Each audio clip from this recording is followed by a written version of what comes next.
30 de abril de 1945, norte da Itália. As colinas verdes de Fornovo di Taro testemunham uma cena inédita em toda a Segunda Guerra Mundial. Diante de um posto de comando brasileiro, uma fila humana parece não ter fim.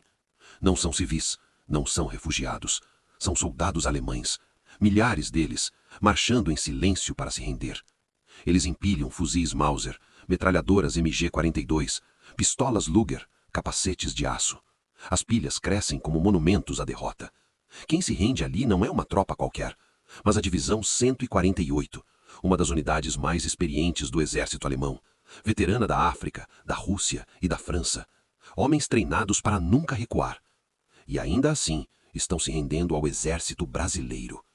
Naquele dia, 14.779 soldados inimigos tornaram-se prisioneiros da Força Expedicionária Brasileira. Foi a única vez em toda a campanha da Itália que uma divisão alemã inteira se rendeu a uma única força aliada. Nenhum general americano, nenhum marechal britânico. Foram os brasileiros.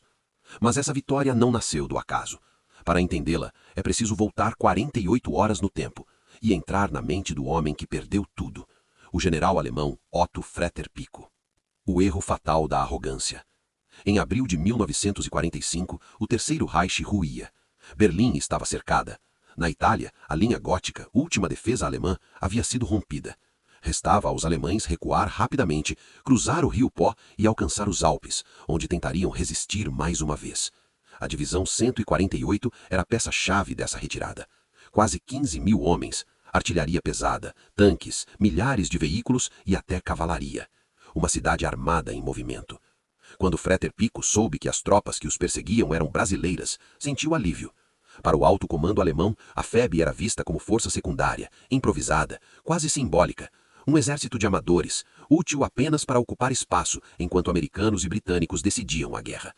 O plano alemão era simples: recuar em ordem, proteger a retaguarda e escapar.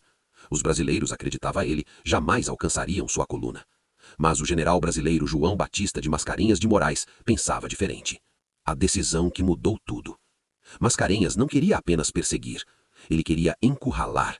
Ao analisar o mapa, percebeu que empurrar os alemães significava deixá-los escapar para lutar novamente. Então tomou uma decisão ousada: dividir a FEB. Enquanto uma força pressionaria a retaguarda alemã, outra, rápida e motorizada, faria um movimento de flanco, ultrapassaria o inimigo por estradas secundárias e fecharia a rota de fuga em Fornovo di Taro. Era uma aposta extrema. Poucos caminhões, terreno desconhecido, tropas exaustas. Se falhasse, os brasileiros seriam esmagados por uma força 10 vezes maior. A ordem foi clara: cortar a estrada. Ninguém passa. 120 homens contra um exército. Na madrugada de 27 de abril, a operação começou. À frente estava o esquadrão de reconhecimento da FEB, comandado pelo capitão Plínio Pitaluga. Em carros blindados leves, jipes e caminhões, eles correram contra o tempo pelas estradas estreitas da Lombardia. Dirigiram dia e noite, comeram em movimento, lutaram contra o sono e o medo. Cada curva podia esconder uma emboscada. No dia 28, chegaram às colinas de Fornovo. Lá embaixo, a estrada vital da retirada alemã. A armadilha estava armada. Mas havia um problema crítico. Pitaluga tinha cerca de 120 homens, e pela estrada vinha uma massa de 15.000 soldados alemães, com tanques e canhões pesados. Qualquer manual militar diria para recuar. Eles não recuaram. Os brasileiros espalharam metralhadoras nas colinas, reposicionaram constantemente seus blindados e criaram a ilusão de uma força muito maior. Quando a vanguarda alemã apareceu, o Brasil abriu fogo. O choque alemão. No meio da coluna, Fretter Pico ouviu o som que não esperava. Combate à frente. A rota de fuga estava bloqueada. A princípio achou que fossem guerrilheiros italianos. Mandou os tanques avançarem, mas encontrou canhões de 37 mm, metralhadoras .50 e soldados que não corriam. Os relatórios foram claros. Tropas regulares, brasileiros. A incredulidade virou irritação, depois preocupação. Ainda assim confiava nos números. Ordenou um ataque frontal para esmagar o bloqueio. A noite de 28 de abril foi um inferno. Traçantes rasgaram a escuridão. Os alemães atacaram em ondas. Os brasileiros, com munição contada, resistiram. Moviam-se o tempo todo, confundindo o inimigo, lutando com ousadia e improviso. Eles sabiam, se essa linha caísse, a guerra continuaria. Ela não caiu.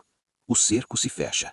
Ao amanhecer do dia 29, Fretter Pico percebeu o erro. O tempo perdido tentando romper o bloqueio permitiu que o restante da FEB chegasse. Durante a noite, Mascarenhas fechou todas as saídas.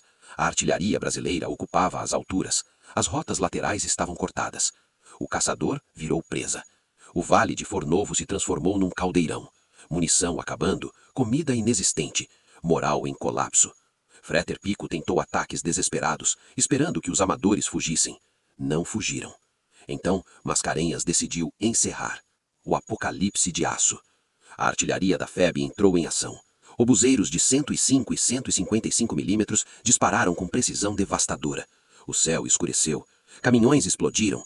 Canhões foram destruídos antes de serem posicionados. Prisioneiros diriam depois: parecia que vocês colocavam a granada exatamente onde queriam. A divisão alemã estava sendo desmontada, sem chance de reação. Ao cair da tarde, o fogo cessou. Um silêncio pesado tomou o vale. E então surgiu uma bandeira branca. A rendição. O major alemão Kuhn foi enviado para negociar. Tentou impor termos, pediu concessões. Recebeu um ultimato simples do coronel Nelson de Mello: rendição total ou aniquilação ao amanhecer. Não era blefe. Na manhã de 30 de abril de 1945, bandeiras brancas surgiram por todos os lados. Colunas intermináveis de soldados alemães e fascistas italianos marcharam em silêncio. O inimigo não demonstrava ódio, mas alívio. Foram desarmados.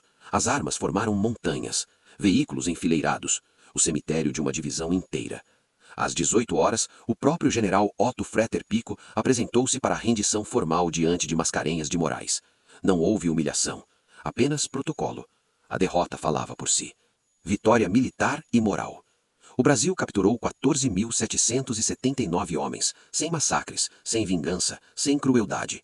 Venceu no campo de batalha e na ética. O general americano Mark Clark resumiu tudo em uma frase: foi magnífico. Mas no Brasil, a vitória assustou o poder. Getúlio Vargas temia aqueles soldados experientes, conhecedores da democracia. A FEB foi desmobilizada às pressas. Muitos heróis voltaram ao esquecimento. Ainda assim, a verdade sobreviveu. Fornovo de Taro provou que a arrogância cega, que criatividade, coragem e união podem derrotar a máquina mais temida da história. O brasileiro luta pelo companheiro ao lado, e quando isso acontece, torna-se imparável. 14.779 prisioneiros. Não para vanglória, mas para memória. A cobra fumou e venceu.